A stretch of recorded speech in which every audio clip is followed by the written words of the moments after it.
to measure your distance, but also like to clear space. All right. If he starts getting closer here, then I know we're getting in the danger zone. We're getting close to that threshold where a decision has to be made. So, leaning forward to clear the space with the lead hand, stepping, toes pointed towards the target, hips unwind, weight shifts forward so the knees over the toe and the fist comes out, and breathe.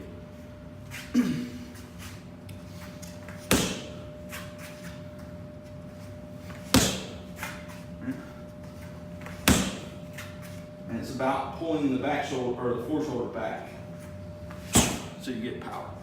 So boom, and then you can relax. Hitting with these knuckles, thumb on the outside. Yeah, just go. And this time, bring the knee up to the shoulder and kick out with the heel. Right. So we're here.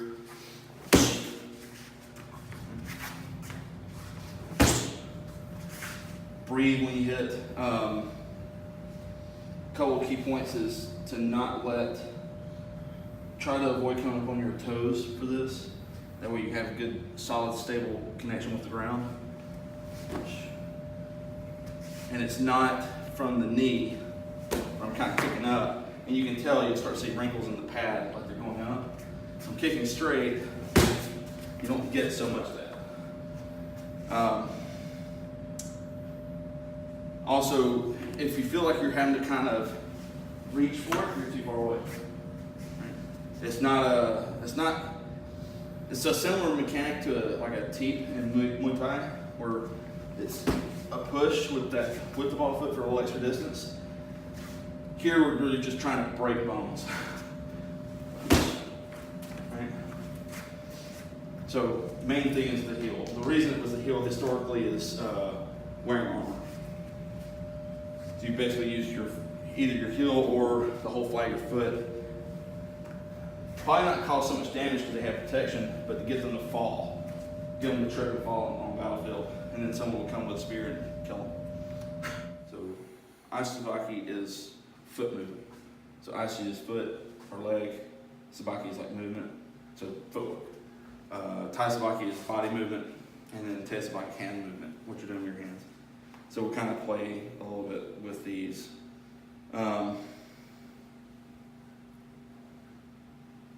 So let's start with some of the basic Te Sabaki type stuff. So Ukegata. So first one, well, we'll stay this first.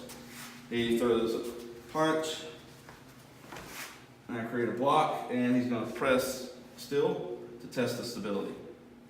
And that should be pretty solid. Other side.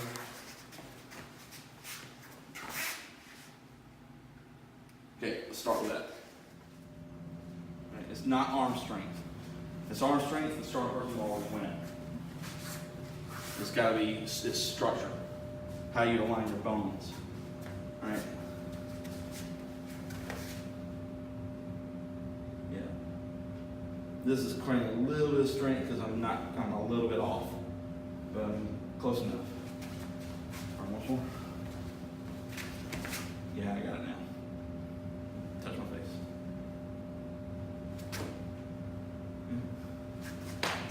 That's what you want. Something that drives me nuts when I see these type of things, or let's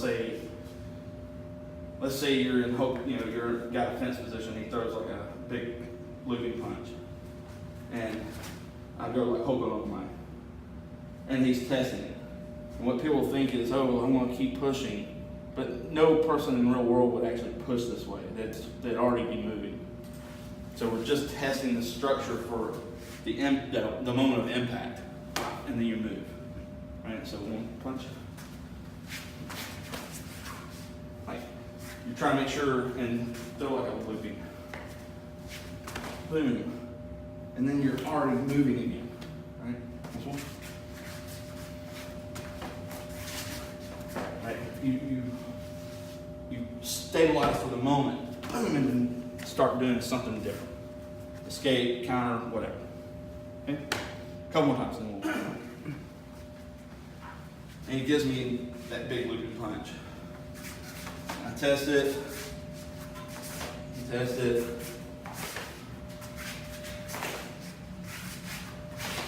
And we get in the mat, then I attack him.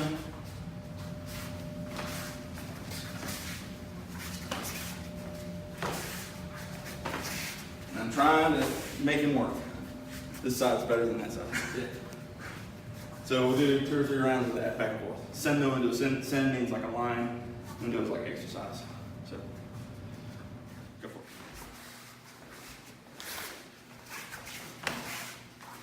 Don't lean her forward. Don't reach for her. Make her come to you.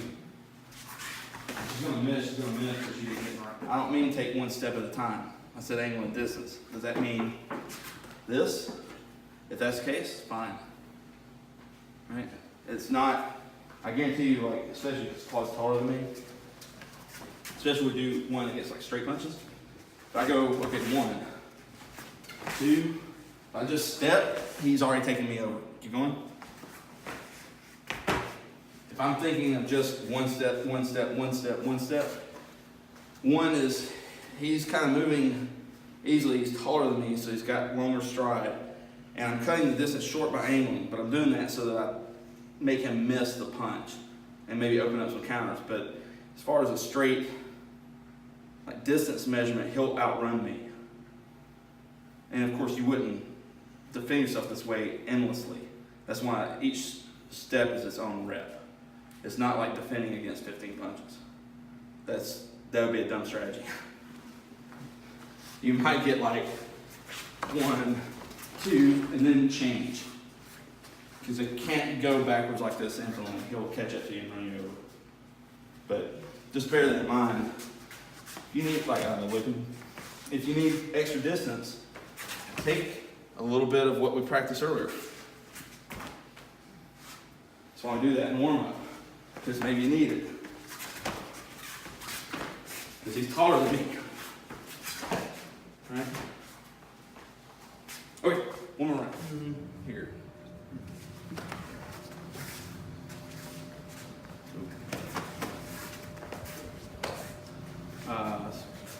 While he's throwing a big looking punch, I'm making sure it doesn't hit me, and then immediately come in. Okay, try it. Guarding myself first, because that other hand is there. I'm guarding, then going.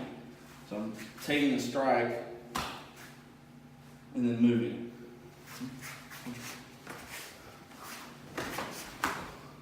Right, how's that? And then I can hold this space to start moving him away from me. So I don't just like hit and let it go. This is also like where people confuse the hanging arm. In that moment, the strike now becomes a push. So you have the hanging arm, but it's not like, and hanging. That would always be like coming back. That's why this has to be quick, because he's not going to hang there, right? So, and you guard, because I don't know if he's going to hit me or not. Here we're kind of close, so we can change. Right? So, boom. Even if you guard, that's fine. I'm starting to push him away. Okay? Once I've done the block, this doesn't need to be there anymore. Because he'll probably go to something else. And he's not going to keep pushing me. And if he pushes me, well, then he's just pushing me. He's not hitting me. Right? Chances are he's not going to like make the contact and continue to press. So it's, yeah. But I've got to set myself up. So like, the first rule is like, don't get hit. The second rule is move in such a way that doesn't get you hit. And the third rule is know where the next one's coming from. So we're kind of applying this here. First rule is don't get hit. So don't get hit. Second rule is move to a place that doesn't get you hit. And we're kind of combining the last two. Know where the next one's coming from. Most likely it's going to be this or this. Probably this. And so I move in such a way that doesn't get me hit. Right? Because if I'm out here, this is where he's going to hit me. Boom. So if he goes to hit me, that helps me slip that punch. So another way to think about this, to make the movement make more sense, is this hand now becomes a parry. He punches.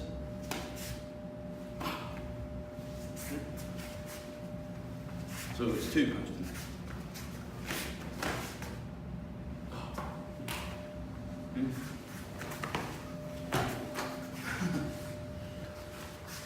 So 2 punches. But the first one's still that looping. Punch. I saw the other one coming on my face.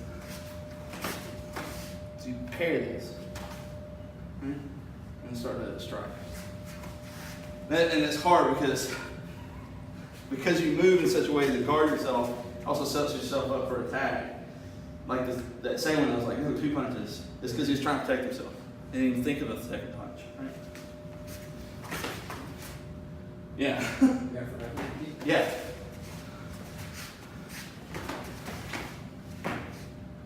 Didn't even have a chance to parry it, right?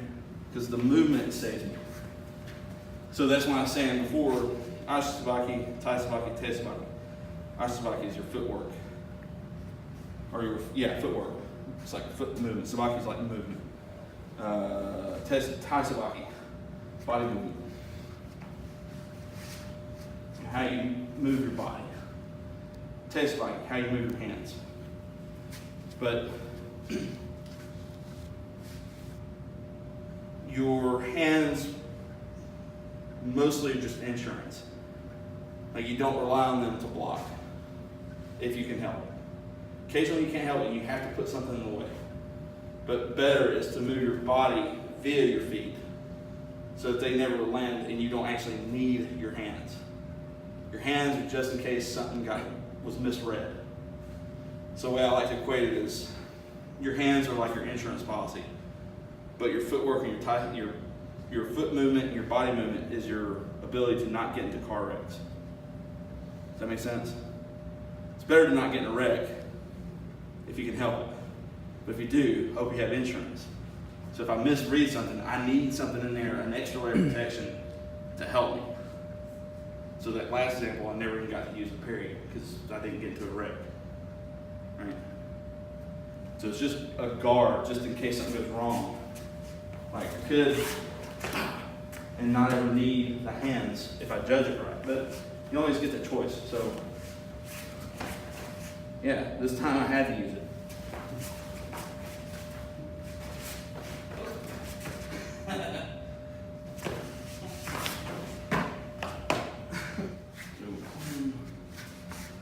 And how you get this last strike, the thing to think about is, are your hips moving in the same direction or line as your strike? So if I came to the front and did Yokoruki, my hips are turning with it, right? Or I could take that hip this way with that strike, right? Either one is fine, but you have to make sure that your strike is in the same line as your direction of power. That's why punching like this is not so good. Because my hips are moving this way, my power moving this way, but my arm is moving this way. So I would just hit him with the strength of my arm, which isn't going to be enough, typically. So that's like when you're practicing something like maybe you're practicing a ski and you learn to put the hip into it, right? It's not just because it's correct technique, but it's also teaching you how to move correctly. I don't really know how to explain what I mean when I say learning how to move. For example, so, if you were a dancer,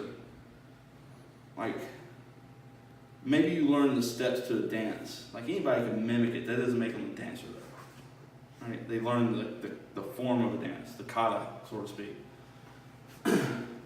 But someone who can freestyle dance, they're good, you can tell they're good, it's because they know how to move. It's not just about what they're moving, they know how to move their body to whatever the music is. We have to do the same. You have to learn how to move your body so that it's efficient wherever it is. It becomes an intuitive thing. That way, because in a real fight, you don't know exactly how it's going to unfold, so you can't pre-plot what your strikes or your blocks or your kicks are going to be. Right? You have to sense it with your whole being, your body, your intuition. It has to become so intuitive you don't have to think about it, while at the same time still being physically and mechanically effective.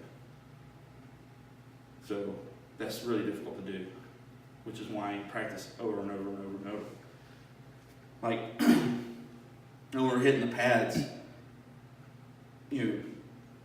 like for you guys, do you feel like when we're hitting the kick shields, do you feel like you got a sense of the distance better than when you first hit it? Yes, but I still suck. Well, it's practice. You're getting better though. It's not like completely awkward where you can't tell if you're too close or you're too far. You're starting to get a feel for it intuitively. Like if we were just practicing and drilling, clog a hole of pad, and I wouldn't have to measure. I've done it enough that I know intuitively what my distance is. So I don't have to worry about it. Even when we're practicing this last technique, I forget who it was with, but I got closer, and so it was an elbow strike rather than a shoot up. And then like one with you, it got weird where I was like bumped up against you. But that was fine, because his weapon was controlled. I turned to do something else and ended up doing like a little bit of an elbow lock on him. There's no way I can plan that out. That's simply by feeling it. So your ability to feel things is faster than your ability to think things. I mean, you could probably back that up with neuroscience. Like, this past weekend we were talking about for the women's self-defense thing. You've got your lizard brain, your monkey brain, and your human brain. Lizard brain is the oldest part of your brain. It's all it cares about is survival. That's like, that part is what makes people jump out of a burning building, knowing they'll die. Because the lizard brain, all I can think of is, if I stay here, I burn to death. It doesn't look to the future very well. It's immediate. All it cares about is the immediate thing. I'm burning to death, jump out of the building. And then the next thing is, oh crap, I'm going to hit the ground and die. So it's not very smart, but it's pure survival. That's the part that makes you flinch. It's the part that, if you're drowning, all you want is one little gasp of air, and you'll drown the lifeguard trying to get that air. So that's why when people are completely panicked, they'll do stuff they would never otherwise do, just to ensure their survival. Right? Then the monkey brain or the primate brain is like the one that's concerned with like social hierarchies and emotion.